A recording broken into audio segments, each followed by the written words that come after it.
Hello,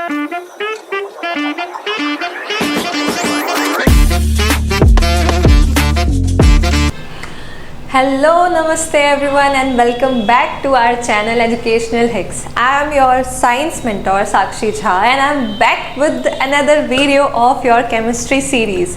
So हमने chemistry of class 9th start किया था जहाँ पे हमने 2 चैप्टर्स हमारे कंप्लीट कर लिए हैं with important question answers, short explanation, long explanation, detailed important topics and full on concept clearance.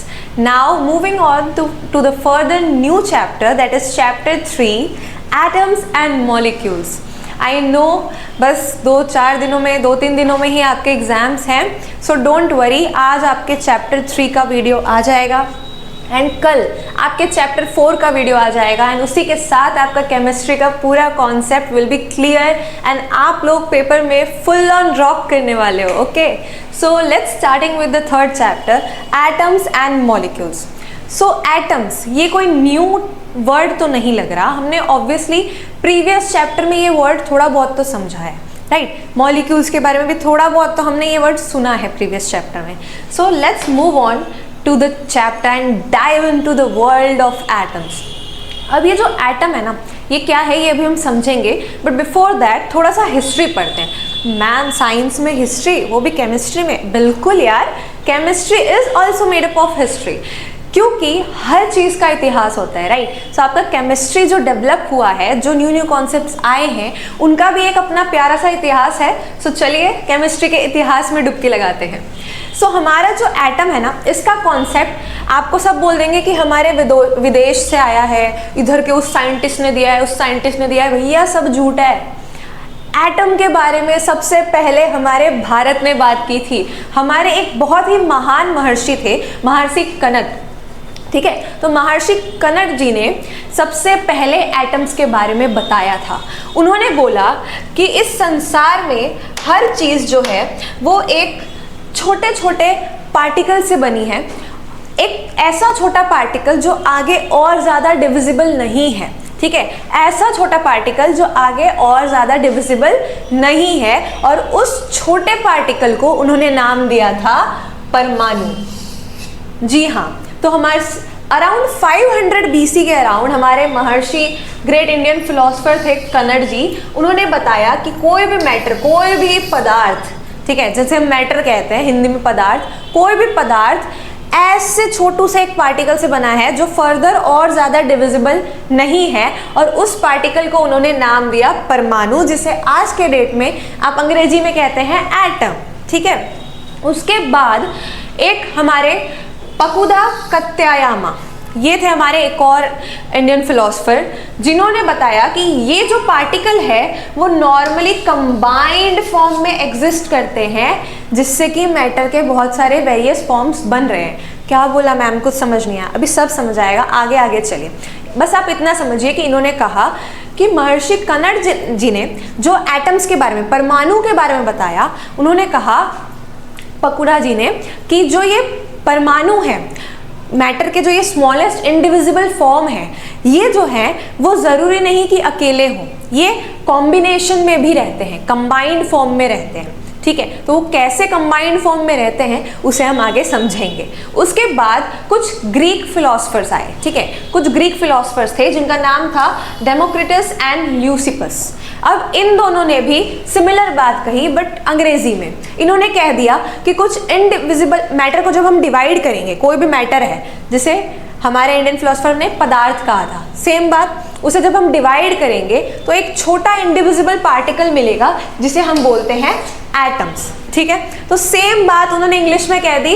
तो कह दो भैया कमेंट सेक्शन में, इंडिया इज द बेस्ट, ठीक है. उसके बाद ये तो एटम की डिस्कवरी की बात हुई. इस तरह से एटम डिस्कवर हुआ पहले इंडिया में, फिर ग्रीक फिलोसफर्स ने भी उसी बात को दोहराया अपने कुछ एक्सपेरिमेंट्स के मदद से. उसके बाद हमारे एक बहुत ही महान साइंटिस्ट आते हैं, एंटोइन एल लेवोइसियर, ठीक है. अब ये जो थे, ये केमिकल साइंस के ऊपर बहुत ज़्यादा डीप नॉलेज रखते थे, ठीक है. इन्होंने एक केमिकल कॉम्बिनेशन के बेसिस पे कुछ लॉज दिए। एक लॉज दिया जो केमिकल कॉम्बिनेशन के बेस पे था, जिसके अंदर 2 लॉज थे जो उस केमिकल कॉम्बिनेशन के टॉपिक को या पूरे एटॉमिक थ्योरी को एक तरह से एक्सप्लेन करते थे। ठीक है, तो इन्होंने लॉ दिया केमिकल कॉम्बिनेशन का, और इस केमिकल कॉम्बिनेशन के लॉज के अंदर में 2 लॉ आते थे। वो कौन से लॉ थे? पहला था law of conservation of mass and दूसरा था लॉ ऑफ कांस्टेंट प्रोपोर्शन।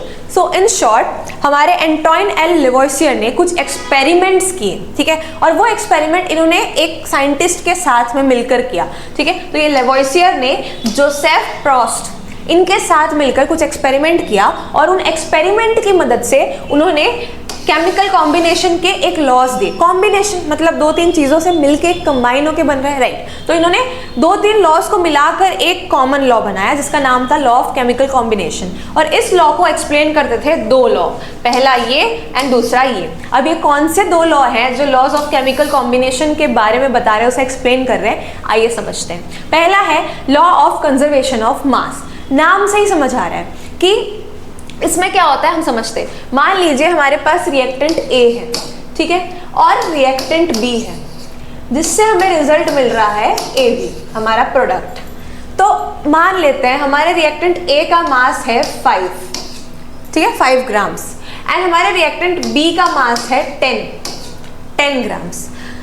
तो हमारे LHS में रिएक्टेंट साइड में ओवरऑल कितना मास है हमारे पास? 10 + 5 दैट इज 15। तो हमारे प्रोडक्ट का मास भी होगा 15। यही कहता है लॉ ऑफ कंजर्वेशन ऑफ मास, यानी कि जब आप कोई भी रिएक्टेंट्स को मिला रहे हो, केमिकली कंबाइन कर रहे हो, तो उनका जो टोटल मास है मिला के, वो सारा का सारा मास कंजर्व होगा, मतलब वापस वहीं उतने में ही रह जाएगा, वो कहीं गायब नहीं होगा। तो जब आपको प्रोडक्ट मिलेगा तो आपके प्रोडक्ट में भी उतना ही मास होगा जितना कि आपके रिएक्टेंट्स के सम में। सो यही कहता है कि मास can neither be created nor destroyed in a chemical reaction.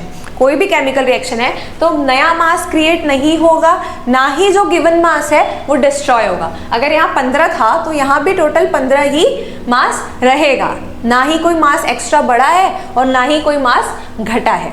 ठीक है, तो ये थियोरी अभी तो आपके एज के हिसाब से सही है, बट आगे जब आप हायर क्लासेस में जाओगे, पढ़ोगे, तो कहीं ना कहीं ये थियोरी थोड़ी रॉन्ग प्रूफ होगी। ठीक है, बट फिलहाल आप अपने माइंड में रखिए कि एब्सोल्यूट राइट है कि मास can neither be created nor destroyed in a chemical reaction. Now second law हमारा कहता है law of constant proportions. Proportion मतलब अमाउंट, कांस्टेंट अमाउंट में यूज होगा। तो ये लॉ हमारा क्या कहता है, ये देखते हैं।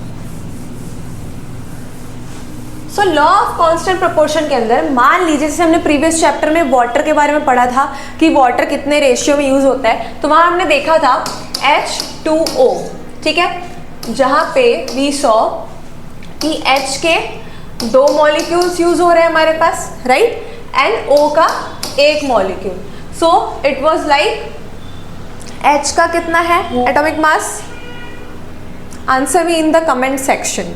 ठीक है, तो क्योंकि 2 मॉलिक्यूल्स यूज हो रहे हैं तो उसका एटॉमिक मास है 1 + 16 दैट इज ऑफ ऑक्सीजन। तो हमारा ओवरऑल रेशियो कितना निकलेगा वाटर एंड ऑक्सीजन का? That is 2/16 and we will get our answer as 1:8।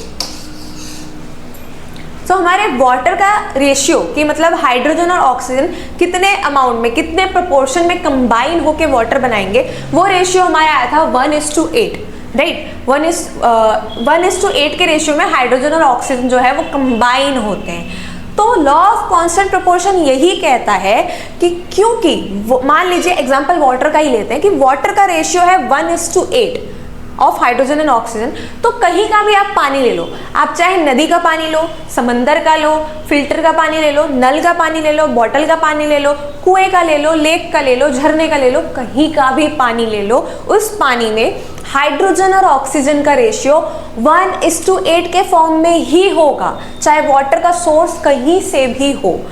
That's what law of constant proportion explains कि in a chemical substance the elements are always present in definite proportion by mass. जो मास है elements का वो उतने ही proportion में रहेगा। Definite means fixed proportion, ठीक है, तो वो उतने ही प्रोपोर्शन में रहेगा।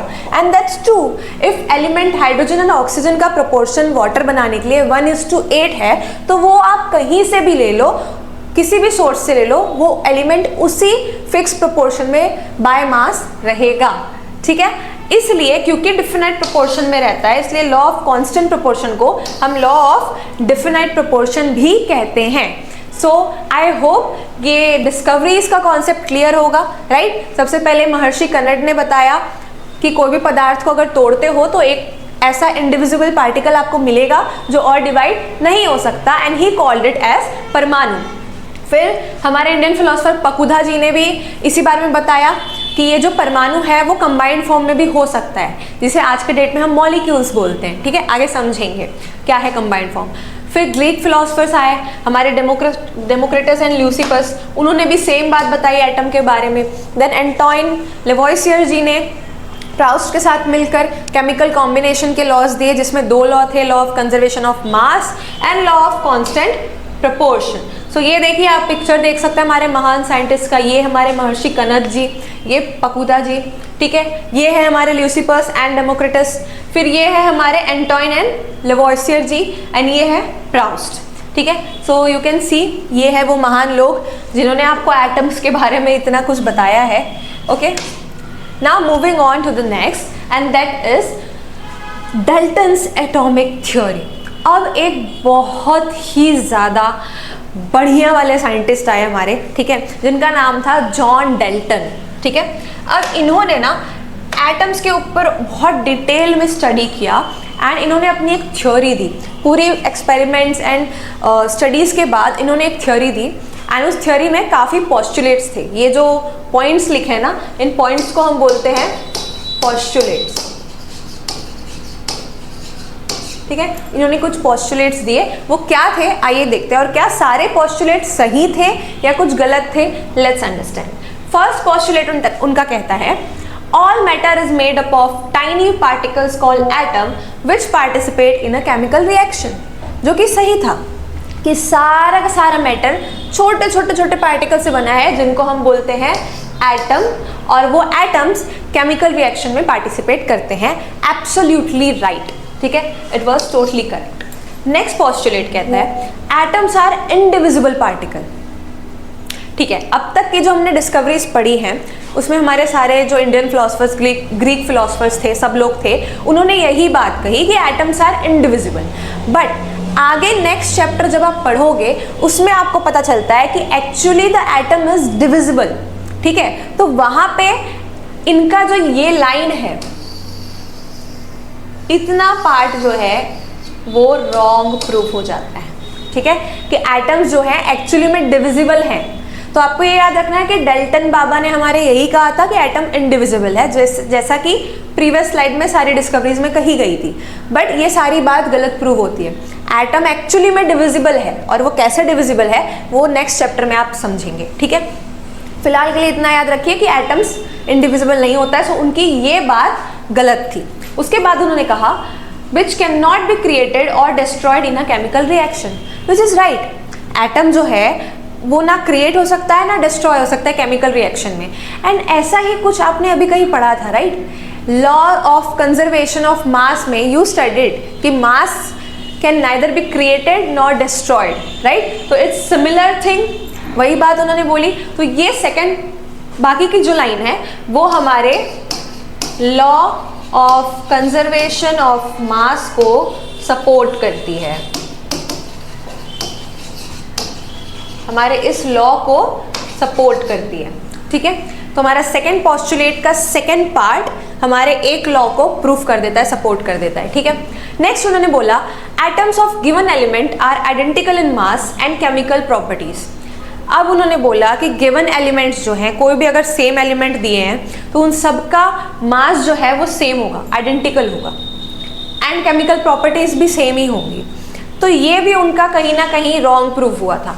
ये आधा राइट है, आधा थोड़ा रॉन्ग है, ठीक है। ये जो है उनका कहीं ना कहीं रॉन्ग प्रूफ हुआ था। कैसे रॉन्ग प्रूफ हुआ था? एक कॉन्सेप्ट आता है आइसोटोप्स एंड आइसोबार्स। ठीक है, तो ये थर्ड और फोर्थ ये दोनों जो है वो थोड़े बहुत रॉन्ग प्रूव हुए थे इन टॉपिक्स की मदद से, आइसोटोप्स एंड आइसोबार्स। ये क्या होते हैं ये अभी आपको नेक्स्ट चैप्टर में मैं बताऊंगी, ठीक है। बट फिलहाल के लिए आप इतना याद रखें कि इन्होंने कहा कि गिवन एलिमेंट, कोई भी सेम एलिमेंट अगर दिया है तो उनके मास हमेशा सेम ही होंगे, ऐसा नहीं होता है। कभी कभार सेम एलिमेंट के भी डिफरेंट मास होते हैं, ठीक है। और उन्होंने कहा था कि डिफरेंट एलिमेंट के मास हमेशा डिफरेंट ही होंगे, तो ऐसा भी नहीं होता है, ये भी इन्होंने गलत कहा।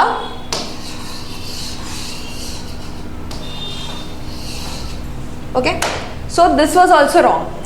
कब इन्होंने बोला कि अगर एलिमेंट सेम है तो उसका मास सेम ही होगा, ऐसा नहीं होता। कभी कभी सेम एलिमेंट के भी डिफरेंट मास होते हैं, ठीक है। उसके अलावा इन्होंने कहा कि अगर एलिमेंट डिफरेंट है तो उनके मास हमेशा डिफरेंट होंगे, तो ये भी नहीं होता। कभी कभी अलग एलिमेंट्स के भी सेम मास होते हैं।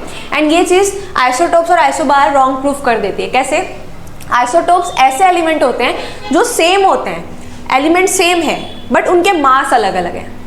तो सेम एलिमेंट डिफरेंट मास मिल गए, तो इनका ये चीज रॉन्ग प्रूव हो गया। फिर आइसोबार्स ऐसे होते हैं जो डिफरेंट एलिमेंट्स होते हैं बट उनका मास सेम होता है, तो फोर्थ पॉइंट भी रॉन्ग प्रूव हो गया। तो इस कॉन्सेप्ट की मदद से इनके ये दोनों पॉइंट रॉन्ग प्रूव हो जाते हैं। नेक्स्ट इन्होंने बोला atoms combine in the ratio of small whole numbers to form compound. ठीक है, दैट इज ट्रू कि एटम्स जो है वो छोटे छोटे होल नंबर्स के रेशियो में कंबाइन होते हैं कंपाउंड फॉर्म करने के लिए। फॉर एग्जाम्पल एक कंपाउंड ले लेते हैं CO2, तो C कितने हैं हमारे पास 1, O कितना है 2, तो 1 और 2 होल नंबर है। मैथ्स पढ़ा होगा आपने होल नंबर्स क्या होते हैं, तो 1 और 2 होल नंबर है, वो भी छोटे छोटे होल नंबर है। बड़े बड़े तो होंगे ना 10 20 50 60 70 ऐसे, पर ये तो छोटे छोटे से होल नंबर है ना। तो ये जो आपका एटम्स हैं वो छोटे छोटे होल नंबर्स में कंबाइन हो रहे हैं कंपाउंड फॉर्म करने के लिए। इसके अलावा ये पॉइंट ये भी समझाता है, फॉर एग्जांपल वाटर लीजिए, तो वाटर हमने देखा किस रेशियो में ज्वाइंट हो रहा है 1:8, 1:8 इस रेशियो में ज्वाइन हो रहा है। 1 and 8 दोनों आपका होल नंबर है, राइट। 1 and 8 होल नंबर है एंड छोटे होल नंबर है दोनों, right. They come under the category of small whole numbers. तो आप देख सकते हैं ये रेशियो में है, छोटे होल नंबर्स के रेशियो में है। तो ये बात भी इनकी सही प्रूव होती है कि atoms combine in ratio of small whole numbers. ठीक है, छोटे छोटे होल नंबर के रेशियो में ही कंबाइन होते हैं और कंपाउंड फॉर्म करते हैं, विच इज ट्रू। हाइड्रोजन और ऑक्सीजन इस 1:8 के रेशियो में कंबाइन होता है। 1 और 8 छोटे होल नंबर्स है और ये कंबाइन होके एक कंपाउंड बनाता है, that is water. So this point is also correct. Now next point, the relative number and kinds of atom are constant in a given compound. तो सबसे पहले तो आते हैं relative number and kinds of atoms. अब देखिए, अब अगर मैं मान लीजिए वाटर की बात करूं, अगेन वाटर पे आते हैं, तो इसके पास हाइड्रोजन के 2 एटम है एंड ऑक्सीजन का 1 एटम है, ये इसका कॉम्बिनेशन है, राइट। तो kinds of atom are constant. अब बताइए, क्या अगर मुझे वाटर बनाना है H2O तो मैं हमेशा यही एटम्स लूंगी, हाइड्रोजन के 2 और ऑक्सीजन का 1 यही लूंगी। क्या मैं C3O इसको वाटर बोल सकती हूँ? नहीं। क्या मैं C2O इसको वाटर बोल सकती हूँ? नहीं। क्या मैं H3O इसको वाटर बोल सकती हूँ? नहीं। तो कोई भी कंपाउंड बनाने के लिए जो एटम के टाइप्स हैं, जो टाइप्स ऑफ एटम हम ले रहे हैं वो सेम ले रहे हैं, कांस्टेंट। अगर वाटर बनाना है तो H2O ही आएगा, अगर कार्बन डाइऑक्साइड बनाना है तो CO2 ही आएगा, राइट। फिर CO3 को मैं कार्बन डाइऑक्साइड नहीं बोल सकती। तो एटम के काइंड्स कांस्टेंट रह रहे हैं, राइट। यही चीज तो ये बोल रहे हैं। दूसरा क्या बोला कि रिलेटिव नंबर भी कांस्टेंट रहेगा, मतलब अगर 2 हाइड्रोजन ले रही हूँ तो 2 ही चाहिए वाटर बनाने के लिए। क्या मैं 3 हाइड्रोजन या 4 हाइड्रोजन या 5 हाइड्रोजन ले लूँ तो वाटर बनेगा?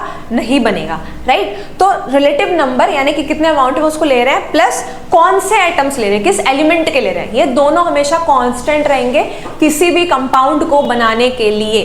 सो आई होप आपको ये सारे पॉइंट्स क्लियर हैं। प्लस अब ये देखिए कि इनका जो ये पॉइंट है, last point, the sixth one, the relative number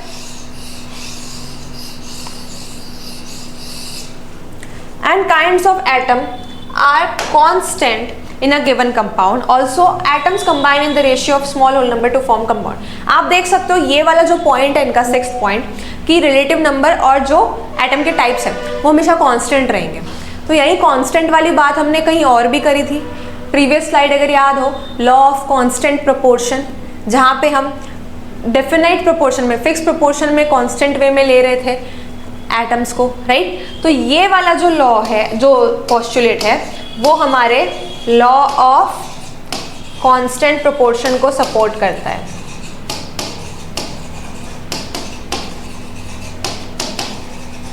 so hence आपका second postulate law of conservation of मास को सपोर्ट करता है and sixth postulate law of constant proportion को सपोर्ट करता है, ठीक है।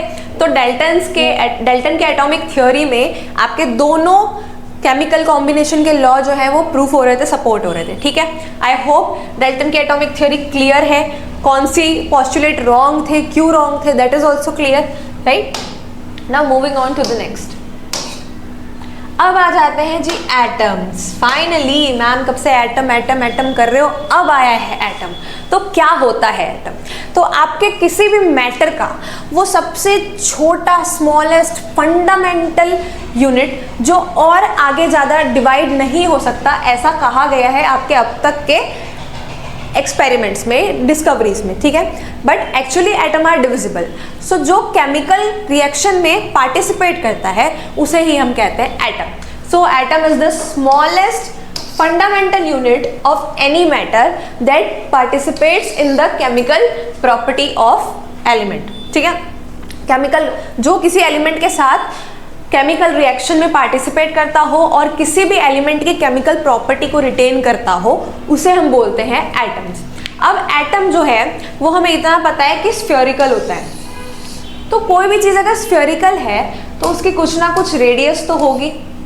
तो एटम्स को मेजर कैसे करेंगे? तो रेडियस उसका हम माप सकते हैं। अब उसका रेडियस हम मापते किस में है? तो नैनोमीटर्स। एक स्मॉल यूनिट बनाई गई हमने एटम का रेडियस मापने के लिए, ठीक है। ये एटम का रेडियस मापने के लिए 1 नैनोमीटर करके एक यूनिट है, ठीक है। अब ये यूनिट कितनी छोटी होती है? तो आप देखोगे कि 1 नैनोमीटर जो है वो आपका 1/10⁹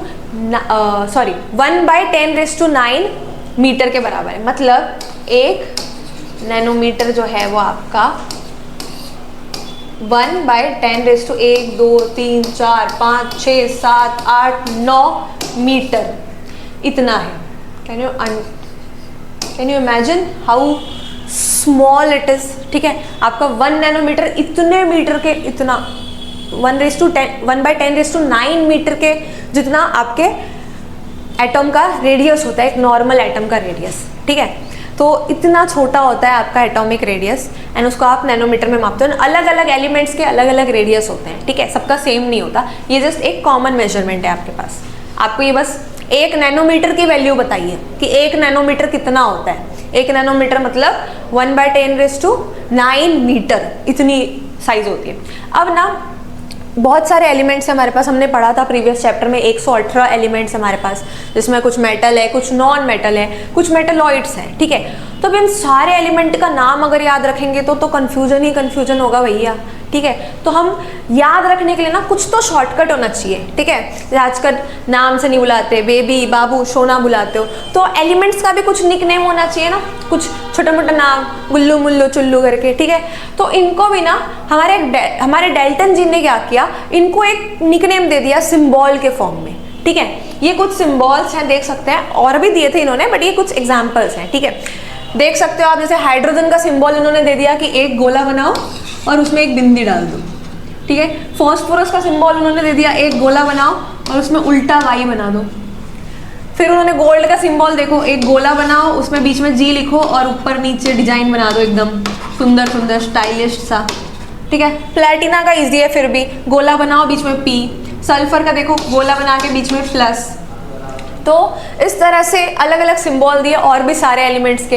अब साइंटिस्ट लोगों का और नॉर्मल आम आदमी का भी ना दिमाग चकराने लगा, क्योंकि आप कितना सिंबल याद रखोगे। अब अगर आप लिख भी रहे हो, मुझे लिखना है कि गोल्ड इज़ वेरी एक्सपेंसिव, तो मैं अब डायरेक्ट लिखूं गोल्ड इज़ वेरी एक्सपेंसिव, ठीक है। अब मुझे अगर सिंबॉलिक वे में लिखना होगा तो मैं पहले क्या करूँगी, पहले मैं गोल बनाऊँगी, फिर मैं जी बनाऊँगी, अब मैं उसमें रंग डिज़ाइन भरूँगी एकदम आराम आराम से। अरे आंसर छूटे तो छूटे, रुको भाई मुझे डिज़ाइन बनाने दो, एकदम सुंदर लगना चाहिए, ठीक है। देखो यहाँ से सुंदर नहीं लग रहा है, इधर से भी सुंदर कर लेते हैं। देखो कितना सुंदर बनाया है, इज़ वेरी एक्सपेंसिव। तो देखा आपने, मुझे ये एक लाइन लिखने के लिए कितना टाइम लग गया। सिंबल डिज़ाइन कर रही थी मैं अगर सिंबल थोड़ा भी उल्टा पुल्टा हो जाता तो मेरा डिज़ाइन गड़बड़ा आ जाता ना, तो इसलिए दिक्कत आ रही थी। सबको सिंबल्स याद नहीं रह रहे थे, बहुत कठिन थे, इतने सारे कितने सिंबल याद रखोगे, ठीक है। और प्लस सबसे ये बन भी नहीं रहे थे। अब हर कोई आर्टिस्ट तो नहीं है ना हमारी तरह, मेरी तरह, हर कोई आर्टिस्ट नहीं है आपकी तरह जो एकदम सुंदर सा छाप दे। तो इसलिए फिर बाकी के साइंटिस्ट ने बोला कि ना ना ना ना डेल्टन जी आप बहुत होशियार हैं, लेकिन प्लीज़ डोंट डू दिस, ये नहीं अच्छा लग रहा हमें, ठीक है। तो उसके बाद एक साइंटिस्ट जी आए, बर्जीलियस, जिनका नाम क्या था, बर्जीलियस। उन्होंने बोला कि हम एक काम करते हैं, हम जो है सारे सिंबल्स का निकनेम अच्छा सा कुछ रखते हैं, ठीक है। हम कुछ अच्छा सा निकनेम रखते हैं। अब उन्होंने निकनेम क्या रखवाया, सो आइए देखते हैं। अब उन्होंने निकनेम रखवाया, उन्होंने बोला कि ये जो एलिमेंट्स हैं इनका निकनेम हम कुछ बेसिस पे रखते हैं, ठीक है। वो क्या बेसिस थे देखिए। पहला बेसिस तो ये था कि उन्होंने बोला कि सबसे पहले उन्होंने बोला कि एलिमेंट्स का नाम जो है वो हम ऐसे रखते हैं कि एलिमेंट्स के नाम का फर्स्ट अल्फ़ाबेट कैपिटल में रख देते हैं। फॉर एग्जांपल कार्बन या ऑक्सीजन या ले लीजिए सल्फर, तो इनका फर्स्ट अल्फ़ाबेट क्या है, एस ओ सी। तो पहला रूल उन्होंने बोला कि पहला काम तो हम ये करते हैं कि कुछ एलिमेंट्स का नाम हम उनके ही फर्स्ट अल्फ़ाबेट के बेसिस पे रख देते हैं। तो कार्बन का नाम निकनेम दे दिया जी सी, ऑक्सीजन का निकनेम दे दिया ओ, सल्फर का निकनेम दे दिया कैपिटल एस। तो ये पहला तरीका था कि कुछ एलिमेंट्स के निकनेम रखने हैं तो उनके ही फर्स्ट नाम के फर्स्ट अल्फ़ाबेट को कैपिटल में रख दो। समझ आया पहला तरीका। उसके बाद आए दूसरे तरीके पे। अब दूसरा तरीका था कि अब कुछ एलिमेंट्स के नाम उनके फर्स्ट एंड सेकंड दोनों अल्फ़ाबेट के बेसिस पे रखते हैं, ठीक है। फर्स्ट अल्फ़ाबेट को कैपिटल में रखो, सेकंड अल्फ़ाबेट को स्मॉल में रखो। For example helium, first alphabet है H, सेकंड है E, तो HE, where H will be capital and E will be small, ठीक है। और हो गया अपना एल्यूमिनियम, तो A capital and L small, इस तरीके से, ठीक है। फिर आते हैं तीसरे तरीके पे। अब तीसरा तरीका उन्होंने बोला कि कुछ एलिमेंट्स के नाम हम क्या करते हैं ना, उनका फर्स्ट अल्फ़ाबेट कैपिटल में लेते हैं और बाकी बीच में से कोई भी अल्फ़ाबेट स्मॉल में ले लो। For example magnesium, first alphabet M capital and बीच में से कोई भी अल्फ़ाबेट ले लो, चलो मैं G ले लेती हूँ, G स्मॉल में, Mg, मैग्नीशियम का Mg। समझ आया नाम कैसे पढ़े हैं, ठीक है। तो इस तरह से इनके नाम लिखे गए। फिर कुछ अल्फ़ाबेट्स कुछ एलिमेंट्स का नाम उन्होंने बोला चौथे तरीके से। एंड चौथा तरीका क्या था, उन्होंने बोला कि अब कुछ एलिमेंट्स के नाम जो है वो उनके ग्रीक या लैटिन नाम के बेसिस पे लेते हैं। फॉर एग्जांपल आयरन का लैटिन नाम है फेरस, ठीक है। आयरन को लैटिन में बोलते हैं फेरस, तो Fe, इस वजह से आयरन का हो गया Fe।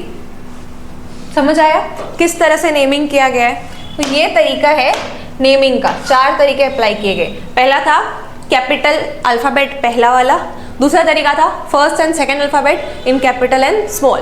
तीसरा तरीका था first and any alphabet from between first in capital and rest any other alphabet in small. चौथा तरीका था कि उनके ग्रीक या लैटिन नेम से उनके नेम निकाल लो, शुरू के दो या इसी तरीके से। तो ये तरीके से बर्जीलियस ने सजेस्ट किया कि सिंबल्स की जगह पे लेटर्स यूज करके उनके निकनेम देते हैं, ठीक है। और इस बात को भी सबने माना, सबको इजी लगी। फिर आया अपना IUPAC, that is international union of pure and applied chemistry. ये एक साइंटिफिक ऑर्गेनाइजेशन है जो किसी भी न्यू एलिमेंट अगर बन रही है उनका नाम, सिंबल, उनके यूनिट्स, उनका मास, उनका रेशियो, जो भी चीज़ें हैं वो उन्हें अप्रूव करता है, ठीक है। उन्हें जांच पड़ताल करके अप्रूवल देता है। तो ये IUPAC एंड इसका फुल फॉर्म ये आपको याद रखना है एंड इसका काम ये बहुत इंपॉर्टेंट है, हर बार आएगा ही आएगा, ठीक है। तो दैट्स ऑल फॉर एटम। अब आई थिंक एटम क्लियर होगा। Now moving on to atomic mass. अब एटॉमिक मास क्या होता है? एटम का मास, किसी भी एटम का मास। अब मान लो आप सब्जी मंडी जाते हो, वो जो ठेले पे लगा के रखते हैं, ठीक है। अब आ गया है वो डिजिटल मेजरिंग मशीन, राइट। पहले नहीं था, पहले तराजू होता था, ठीक है। तो तराजू में क्या करते थे, दो पलड़े होते थे, ठीक है। और एक पलड़े में ना कुछ स्टोन्स रखते थे।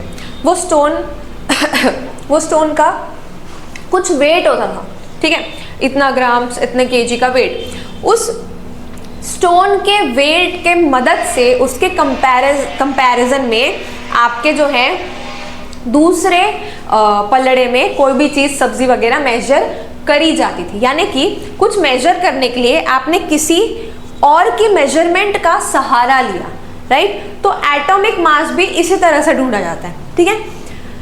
कार्बन 12 के मास का, कार्बन 12 के एटम का जितना मास है उसका 1/12 पार्ट से आप किसी भी एटम के मास को मेजर करते हो, ठीक है। For example, what is 1 atomic mass unit?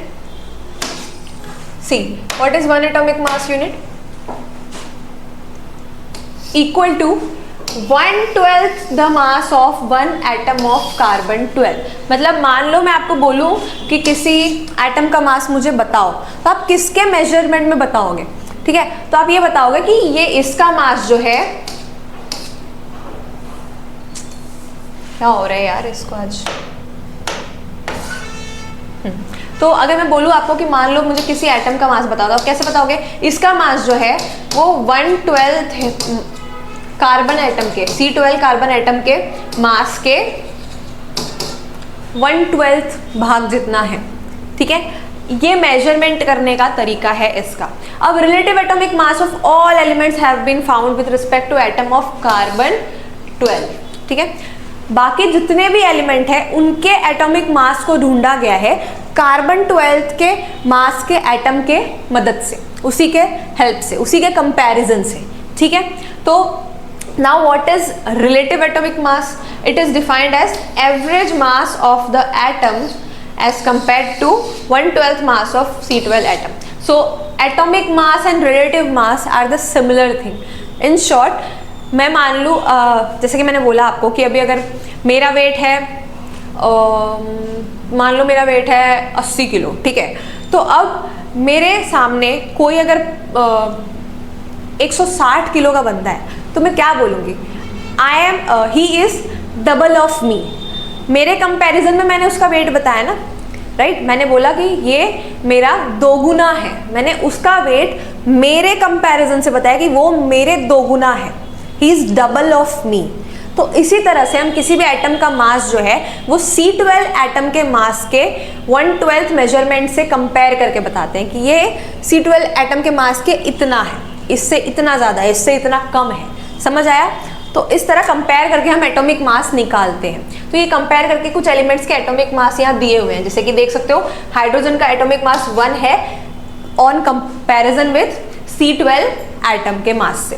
Carbon का 12 है, नाइट्रोजन का 14, ऑक्सीजन इज 16, सोडियम का एटॉमिक मास 23 है, मैग्नीशियम का 24, सल्फर 32, क्लोरीन का 35.5 एंड कैल्शियम का 40। एंड ये टेबल आपके टेक्स्ट बुक से गिवन है and it is very very very important. Star mark कर लो, 2 3 4 जितने स्टार रट लो ये। बिकॉज इसी से आप क्वेश्चन बनाओगे, ठीक है। तो ये रट लो दिमाग में, आपके पूरा का पूरा घुस जाना चाहिए, ठीक है। अब moving on to the next, इतना समझ आया, atomic mass and relative atomic mass are same, जो कि क्या है, किसी भी एटम का मास ढूंढते हो आप C12 कार्बन 12 एटम के मास के कंपैरिजन में, ठीक है। Now moving on to the next, I hope atomic mass clear है। अब आते हैं मॉलिक्यूल्स पे। अब तक हमने एटम समझ लिया, राइट, हमने एटम समझा क्या होता है। अब समझते हैं मॉलिक्यूल्स क्या होते हैं। तो जब भी दो या दो से ज्यादा एटम्स आपस में कंबाइन करते हैं, क्या होते हैं, दो या दो से ज्यादा एटम्स आपस में कंबाइन करते हैं, चाहे वो सेम एलिमेंट के हो चाहे वो दूसरे एलिमेंट के हो, उन्हें हम मॉलिक्यूल्स बोलते हैं, ठीक है। अगर सेम एलिमेंट के एटम्स कंबाइन हो रहे हैं तो वो क्या बनाते हैं, नॉर्मली एलिमेंट्स के मॉलिक्यूल्स। अगर डिफरेंट एटम के अगर डिफरेंट एलिमेंट्स के एटम कंबाइन होते हैं तो वो कंपाउंड मॉलिक्यूल बनाते हैं। समझा रहे हो, डोंट वरी, ठीक है।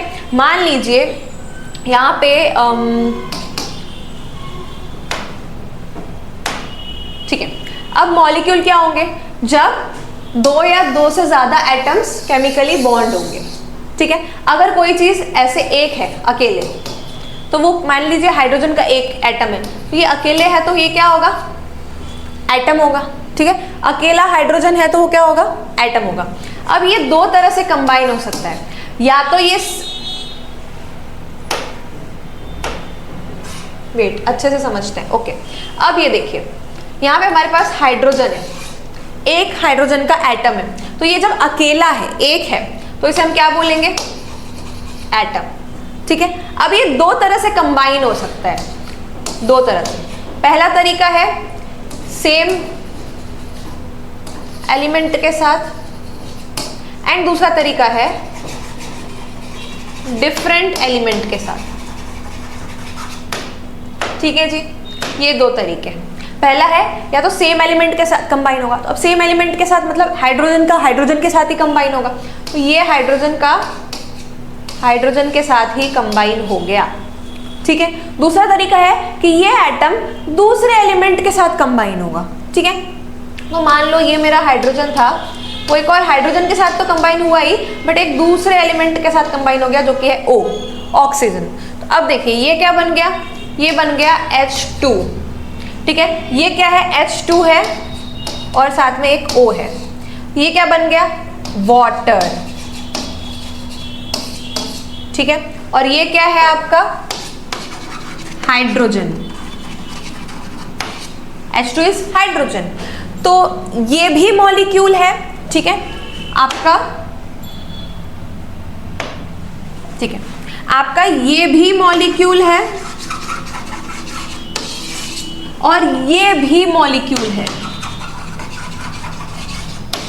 ठीक है।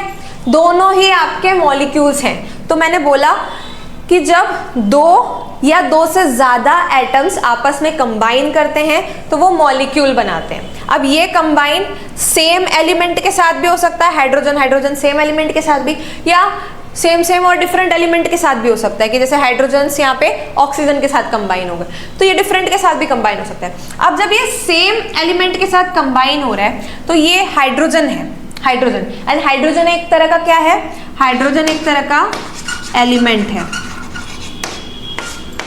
राइट। एंड ये जब यहाँ डिफरेंट एलिमेंट्स के साथ कंबाइन हो रहा है तो ये वाटर बना रहा है। और वाटर क्या है, वाटर एक तरह का कंपाउंड है, राइट। वाटर एक तरह का कंपाउंड है। तो बस यही चीज तो मॉलिक्यूल्स है, कंपाउंड भी मॉलिक्यूल ही है, एलिमेंट भी मॉलिक्यूल ही है, ठीक है। तो मॉलिक्यूल कब बनता है, जब दो या दो से ज्यादा एटम आपस में कंबाइन होते हैं तो मॉलिक्यूल बनता है। और वो कॉम्बिनेशन एटम्स का सेम एलिमेंट के साथ भी हो सकता है, डिफरेंट एलिमेंट के साथ भी हो सकता है। अगर सेम एलिमेंट के मॉलिक्यूल्स बन रहे हैं तो उन्हें हम एलिमेंट ही कहते हैं, अगर डिफरेंट एलिमेंट के मॉलिक्यूल्स बन रहे हैं तो उन्हें हम कंपाउंड कहते हैं। आई होप ये पूरा मॉलिक्यूल का कॉन्सेप्ट क्लियर है। तो यहाँ पे यही चीज दी हुई है आपको कि molecule is a group of 2 और मोर atom that chemically bonds together, ठीक है। अब स्मॉलेस्ट पार्टिकल ऑफ एलिमेंट और compound that is capable of independent existence shows all the property of that substance. Molecule क्या है? एक ऐसा सबसे छोटा पार्टिकल है जो इंडिपेंडेंटली एग्जिस्ट कर सकता है, ठीक है। अब एटम अगर सेम एलिमेंट के कंबाइन हो रहे हैं तो उन्हें एलिमेंट ही कहते हैं, अगर डिफरेंट एलिमेंट्स के कंबाइन हो रहा है तो उन्हें कंपाउंड कहते हैं, ठीक है। अब यहाँ एक कॉन्सेप्ट आती है एटॉमिसिटी। एटॉमिसिटी मतलब क्या है कि कोई भी मॉलिक्यूल में कितने एटम कंबाइन हो रहे हैं टोटल मिला के, चाहे सेम एलिमेंट्स के हो या डिफरेंट एलिमेंट्स के हो, टोटल कितने एटम्स हैं। फॉर एग्जाम्पल H2O है, उसमें हाइड्रोजन के कितने हैं? 2 प्लस ऑक्सीजन का 1, तो टोटल कितने एटम है? 1 2 3, तो इसकी एटॉमिसिटी है 3, ठीक है। अब मान लीजिए CaCl2 है, तो इसमें Ca का कितना? 1 एटम है और Cl का कितना है? 2 एटम है, तो 1 2 3, तो इसकी एटॉमिसिटी भी है 3। अब जैसे O2, तो O के कितने हैं? 1 2, तो इसकी एटॉमिसिटी है 2। समझ आया? इस तरह से एटॉमिसिटी निकलती है। एटॉमिसिटी क्या है? कुछ नहीं, नंबर ऑफ एटम्स, कितने नंबर ऑफ एटम्स जुड़ रहे हैं, चाहे सेम एलिमेंट के हो या डिफरेंट के हो, फर्क नहीं पड़ता, इट डजंट मैटर, आपको टोटल नंबर ऑफ एटम्स निकालने हैं, ठीक है। तो जब एटॉमिसिटी 2 होती है तो उसे हम बोलते हैं डायएटॉमिक। जब एटॉमिसिटी 1 होती है उसे हम बोलते हैं मोनोएटॉमिक, मतलब जब एक ही एटम जुड़ा हो, अकेला हो, तो उसे बोलते हैं मोनोएटॉमिक। जब 2 एटम्स आपस में जुड़े हो तो उसे डायएटॉमिक। अब यहाँ देखिए 3 है, तो इस तरह से जब 3 एटम्स आपस में जुड़े हो उसे बोलते हैं ट्राइएटॉमिक। जब 4 एटम्स जुड़े हो तो उसे बोलते हैं टेट्राएटॉमिक। जब 4 और मोर, 4 या 4 से ज्यादा एटम्स जुड़ गए हो आपस में, उसे बोलते हैं पॉलीएटॉमिक। और ये इन सबके एक कुछ एग्जांपल्स हैं, आप देख सकते हैं। समझ आया एटॉमिसिटी क्या होती है? It's nothing just a number of atom, and number of atoms के बेसिस में आपको नाम दिया गया है। Monoatomic for 1, diatomic for 2, triatomic for 3, tetraatomic for 4, polyatomic for 4 and more. अब आता है हमारा एक मैजिकल टॉपिक, आयंस। आयंस क्या होते हैं भैया? जब भी किसी एटम में चार्ज पार्टिकल्स जुड़ जाते हैं, क्या जुड़ जाते हैं? चार्ज पार्टिकल्स, तो उन्हें बोलते हैं हम आयंस। अब वो चार्ज पार्टिकल कब जुड़ते हैं? जब एटम्स जो है वो मेटल्स और नॉन मेटल्स से बने हो, ठीक है। जब compounds composed of metals and non metals, ठीक है। तो जो भी मेटल या नॉन मेटल से बनता है उनके पास कुछ चार्ज होते हैं, तो उन चार्ज पार्टिकल्स को, चार्ज पार्टिकल के एटम्स को हम आयंस बोलते हैं, ठीक है। फिर उन्हें हम एटम नहीं बोलते, उन्हें हम आयन बोलते हैं, ठीक है। तो जब तक एटम्स जो है वो अनचार्ज्ड हैं उन्हें हम एटम बोलते हैं। जैसे ही वो चार्ज्ड हो जाते हैं उन्हें हम आयंस बोलते हैं, ठीक है। कोई भी चीज अगर अनचार्ज्ड है तो उन्हें एटम बोलेंगे, और उस पर जैसे ही चार्ज आ जाए उन एलिमेंट्स पे तो उन्हें हम आयंस बोलते हैं, ठीक है। अब आयंस 2 तरह के चार्ज से बनते हैं, कुछ होते हैं पॉजिटिवली चार्ज, कुछ होते हैं नेगेटिवली चार्ज। जो पॉजिटिवली चार्ज होते हैं उन्हें हम बोलते हैं कैट आयंस। क्या बोलते हैं? जो पॉजिटिवली चार्ज होते हैं उन्हें हम कैट आयंस बोलते हैं, और जो नेगेटिवली चार्ज होते हैं उन्हें हम एन आयन बोलते हैं। नेगेटिवली चार्ज को हम एन आयन बोलते हैं, ठीक है। अब जब कोई ऐसा हो जिनके पास बहुत सारे आयंस का पूरा झुंड हो, ठीक है, उन्हें हम बोलते हैं polyatomic ion. Group of atoms carrying charge, मतलब बहुत सारे एटम्स का पूरा ग्रुप हो, उन्हें हम बोलते हैं पॉलीएटॉमिक। मतलब ऑलमोस्ट 3-4 से ज़्यादा अगर एटम्स आपस में हैं तो उन्हें हम बोलते हैं पॉलीएटॉमिक आयंस। समझ आया? अब देख सकते हैं हम, ये कुछ एग्जाम्पल है, Na+, Ca2+, Al3+, ये सब कैट आयंस है, पॉजिटिवली चार्ज। NCl-, O2-, ये सब एन आयंस है, नेगेटिवली चार्ज, ठीक है। ये चार्जेस कहाँ से आते हैं? तो मैम ये चार्जेस आते हैं हमारे वैलेंसी से। अब वो कैसे आ रहे हैं, वैलेंसी क्या है, ये नेक्स्ट चैप्टर में आपको फुल डिटेल में समझ आएगा, ठीक है। अब moving on to the next topic, chemical फॉर्मूले। सबसे इंपॉर्टेंट कि अब ये केमिकल फॉर्मूलाज बनते कैसे हैं भैया, ठीक है। तो फिलहाल के लिए आप इतना समझ लीजिए, वैलेंसी क्या होती है? किसी भी एलिमेंट की कंबाइनिंग पावर। यूँ समझ लो कि ये वैलेंसी जो है ना किसी एलिमेंट का हाथ है कि वो कितने लोग पकड़ सकता है, ठीक है, कितने लोगों को थाम सकता है। मान लो मेरे 2 हाथ हैं, मैं 2 लोगों को थाम सकती हूँ, तो मेरी वैलेंसी क्या होगी 2। हमारी माता दुर्गा है मान लो, ठीक है, उनके कितने 8 हाथ होते हैं, तो उनकी वैलेंसी क्या होती 8। जस्ट एन एग्जाम्पल, ठीक है। तो वैलेंसी ये है कि आपके एलिमेंट के अंदर कितना कंबाइनिंग कैपेसिटी है, वो कितने लोगों के साथ कंबाइन कर सकता है, उसे बोलते हैं हम उसकी वैलेंसी, ठीक है। तो उसी वैलेंसी की मदद से आपका केमिकल फॉर्मूला बनता है, जो कि क्या है, एक सिंबॉलिक रिप्रेजेंटेशन है, ठीक है। केमिकल फॉर्मूला क्या है, एक सिंबॉलिक रिप्रेजेंटेशन है। सिंबल्स की मदद से हम रिप्रेजेंट करते हैं किसी भी कंपाउंड या मॉलिक्यूल्स को, ठीक है। अब देखिए for example hydrogen chloride, hydrogen chloride का फॉर्मूला होता है HCl।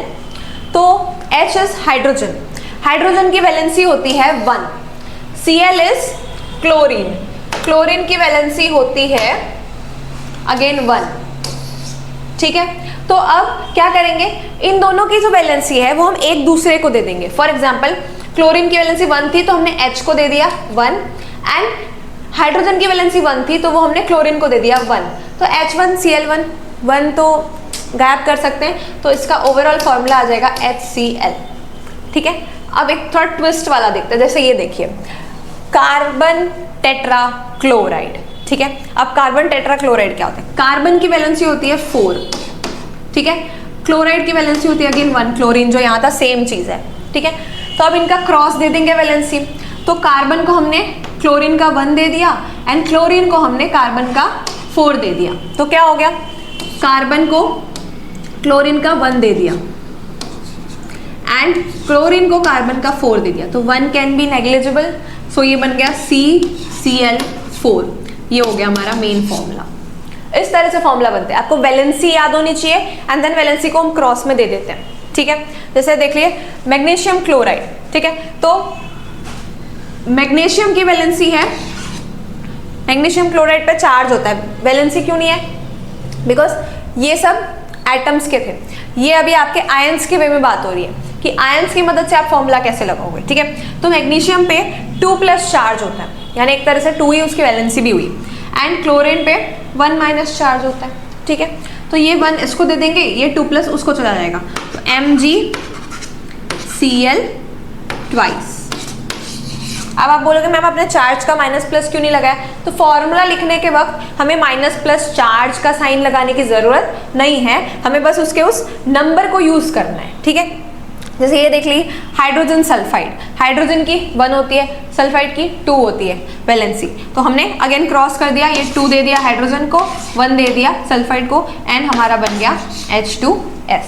तो इस तरह से आपका केमिकल फॉर्मूला बनता है। आपको वैलेंसी याद होनी चाहिए, चार्ज आयन है तो चार्ज याद होना चाहिए, ठीक है, एंड वो आप क्रॉस में दे देते हो अपोजिट को, एंड हेंस आपका बन के आ जाता है chemical formula. Now last topic, molecular mass and formula unit मास।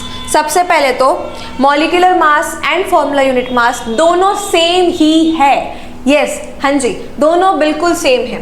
कैसे, क्या, क्यों, अभी समझते हैं। देखिए मॉलिक्यूलर मास क्या है। A molecular mass of a substance is sum of atomic masses of all atoms. क्या है मैम ये, लेट्स सी। आपके मॉलिक्यूल में जितने भी एटम है उन सब के मास का सम कर दे तो वो आपका होगा मॉलिक्यूलर मास। फॉर एग्जाम्पल आपके पास जब H2O था, ठीक है, H2O था, तो आप इसकी जब एटॉमिसिटी निकाल रहे थे, क्या निकाल रहे थे, एटॉमिसिटी, तो आप क्या ढूंढ रहे थे, नंबर ऑफ एटम्स, ठीक है। तो आपने क्या किया था, कितने एटम्स से टोटल प्लस कर दिया था, 1 + 1 + 1 दैट इज 3, तो आपको एटॉमिसिटी मिली थी 3। अब यहाँ आप मॉलिक्यूलर मास ढूंढने में क्या करोगे कि आपके जो भी एलिमेंट्स हैं उन सब का एटॉमिक मास को प्लस कर दोगे। याद है प्रीवियस में आपको एक प्रीवियस स्लाइड में एक टेबल बताया था जिसमें एटॉमिक मास लिखे हुए थे, वो आपको याद होना चाहिए, ठीक है। वो कैसे निकाला जाता है वो नेक्स्ट चैप्टर में आप सीखोगे, ठीक है। तो अब देखो, मान लो हाइड्रोजन का, एक हाइड्रोजन का एटॉमिक मास होता है 1, ठीक है, और एक ऑक्सीजन का एटॉमिक मास होता है 16, ठीक है। तो ये आपको याद होना चाहिए अब अगर मैं बात करूं इसके मॉलिक्यूलर मास निकालने की, तो मॉलिक्यूलर मास में हम क्या करते हैं, सारे एटॉमिक मास को हम सम अप कर देते हैं। तो हमारे पास कितने हाइड्रोजन है H2O के लिए, ये देखो 2 हाइड्रोजन है, राइट, तो इंटू 2 कर दूंगी, प्लस ऑक्सीजन कितना है, एक ही है, इंटू 1 कर दूंगी। ठीक है, क्या आंसर आया, 2 इसका 16, इन दोनों को प्लस कर देंगे तो क्या आंसर आएगा, 18। तो 18 इज द मॉलिक्यूलर मास। हमने क्या किया, हाइड्रोजन और ऑक्सीजन की मदद से वाटर बन रहा था, राइट, तो हमने वाटर में हाइड्रोजन और ऑक्सीजन का सेपरेट एटॉमिक मास निकाला। कितने मॉलिक्यूल्स है हाइड्रोजन के, 2 हैं, तो दोनों कितने एटम्स है हाइड्रोजन के, 2 हैं, तो दोनों एटम्स मिला के हाइड्रोजन का एटॉमिक मास कितना है, 2। ठीक है, उसके बाद ऑक्सीजन का कितना एटॉमिक मास है, 16। तो जो भी एलिमेंट्स थे उनका एटॉमिक मास निकाला एंड उन सब के एटॉमिक मास को मैंने ऐड कर दिया। तो सारे एटॉमिक मास मिला के जब मैंने ऐड किया तो मुझे पूरे मॉलिक्यूल का एक मास मिल गया। अब मेरी पूरी बॉडी का मास अगर मुझे निकालना है तो पहले मैं मेरे हाथों का मास निकालूंगी, मेरे लेग्स का मास निकालूंगी, फिर मेरी मिडल बॉडी का मास, देन मेरे हेड का मास, एंड फिर उन सब के मास को मैं ऐड कर दूंगी तो मेरी पूरी बॉडी का मास मिल जाएगा। समझ आया, यही चीज़ हमें यहाँ करनी है। ठीक है, अब फॉर्मूला यूनिट मास क्या है, सेम चीज़ है, यही करना है, सारे एटॉमिक मास को प्लस कर देना है। बट फिर मैम नाम क्यों अलग अलग दिया, इसलिए क्योंकि जब मॉलिक्यूलर मास निकालने बोलते हैं तो आपको छोटे छोटे मॉलिक्यूल्स देते हैं, छोटे छोटे कंपाउंड्स देते हैं, जैसे H2O हो गया, CO2 हो गया, ठीक है, H2S हो गया, HCl हो गया, इस तरह के छोटे छोटे मॉलिक्यूल्स देंगे, छोटे छोटे कंपाउंड्स देंगे। जब फॉर्मूला यूनिट मास निकालने बोलेंगे तो आपको बड़े बड़े कंपाउंड्स देंगे, बड़े बड़े फॉर्मूला देंगे, जैसे NaCl, H2SO4, CaCl2, इस तरह के बड़े बड़े फॉर्मूलाज देंगे। तो बस नाम ही अलग है, मतलब यूज करने का तरीका पूरा सेम है। इसमें भी आपको सारे एटॉमिक मास निकाल के ऐड कर देना है, इसमें भी आपको सारे एलिमेंट्स के एटॉमिक मास निकाल के ऐड कर देना है। बस जब ऐसे छोटे छोटे नाम देंगे तो मॉलिक्यूलर मास कह देते हैं उसको ढूंढने के लिए, और जब ऐसे भारी भरकम बड़े बड़े नाम देंगे तो उसको फॉर्मूला मास यूनिट कह देते हैं ढूंढने के लिए। ठीक है, अब नेक्स्ट समझते हैं formula unit mass. Formula unit mass of substance is sum of atomic mass of all atom in a formula unit of compound, same. ठीक है, एटॉमिक मास का सम ये भी है एंड एटॉमिक मास का सम ये भी है। तो फॉर्मूला यूनिट मास को उन सब्सटेंस के लिए यूज करते हैं दैट आर आयंस। मैंने बोला जो छोटे छोटे मॉलिक्यूल्स या कंपाउंड्स दे देंगे आपको उनके लिए मॉलिक्यूलर मास ढूंढने बोला जाएगा, एंड जो बड़े बड़े फॉर्मूलाज देंगे जिनमें आयंस होते हैं, चार्ज कैरी करते हैं, उनके लिए आपको फॉर्मूला मास यूनिट ढूंढने बोला जाएगा। बट दोनों का एटॉमिक मास सेम ही रहने वाला है। ठीक है, मतलब अगर यहाँ H यूज हो रहा है और यहाँ H यूज हो रहा है, दोनों जगह H का सेम ही एटॉमिक मास रहेगा, तो दोनों ढूंढने का तरीका सेम है। हर एलिमेंट के एटॉमिक मास ढूंढो एंड ऐड कर दो। फॉर एग्जांपल CaCl2 अगर मैं बात करूँ, ठीक है, तो चलिए Ca कितना यूज हो रहा है, 1, और Ca का एटॉमिक मास कितना होता है, अराउंड 40। Cl2 एक कितने Cl यूज हो रहे हैं, 2, एंड एक Cl का कितना होता है 35.5। ये आपको उस टेबल जो मैंने दिया था उसमें दी हुई है। ठीक है, तो ये कितना आ गया आपका 71 एंड ये तो 40 है, दोनों को प्लस कर दो, कितना आ जाएगा 111। ठीक है, तो आपका CaCl2 का फॉर्मूला यूनिट मास कितना होगा, 111।